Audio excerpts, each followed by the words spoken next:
Hi, Zach.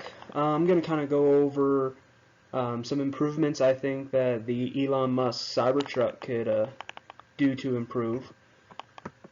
This is going to kind of play off of our last presentation about, making improvements to our BHSU page. So it's going to kind of follow a similar format. The big number one, what everyone's going to say is the looks.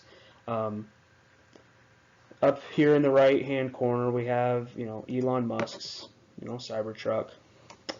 Um, but these bottom three here are your companies like Ford, Dodge, Chevy, that these are all their 2020 models. This is what they all believe that us Americans are wanting to buy. As you can see, they have similar features. Um, they're sleek, but they also have that more aggressive stance. And when you look at Elon Musk's, yeah, he might have some maybe some more aerodynamics, but I mean, it kind of looks like a something that you would draw, you would draw in preschool.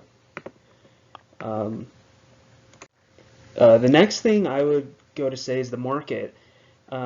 This is going to appeal to more of your city truck drivers, the ones that are not going to use their truck as heavily as someone from, you know, the country, or even families that are more of a construction or industrial style influenced families. It's going to appeal to someone who, they can drive to work and back and for quite a while and not have to recharge.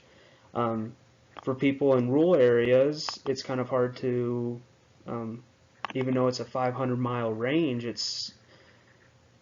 you do a lot of driving in between towns and cities. That stuff adds up before you know. But I will say that Elon Musk, I think, is starting to move towards multiple markets, and with a little refining, he could incorporate multiple markets as far as city, rural, and um, etc. Some of the things that I do think are a positive are one, that 500-mile range. Um, that's going to get you a city to city most of the time, and as long as you can hit a major city, you'll find a charging station. The problem, though, is when you get into smaller towns, you're going to run into the the smaller diesel generated um, charging stations, which kind of goes against the grain of, oh, let's make it a greener source of transportation. Another thing is that 14,000 pounds towing. Maybe the engine, transmission, gear ratios, and stuff like that can withstand that 14,000 pounds towing.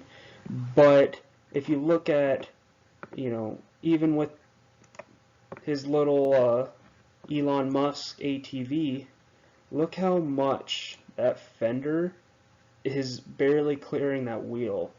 Um, yeah, he has it on an air ride suspension, which is supposed to adjust, and that's no new technology, but it's obviously that the suspension can hardly handle something of, only 500 pounds.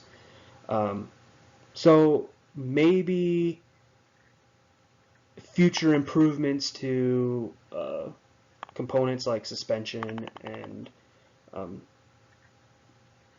suspension and maybe framework or something to make it a little bit more stronger for that towing capacity.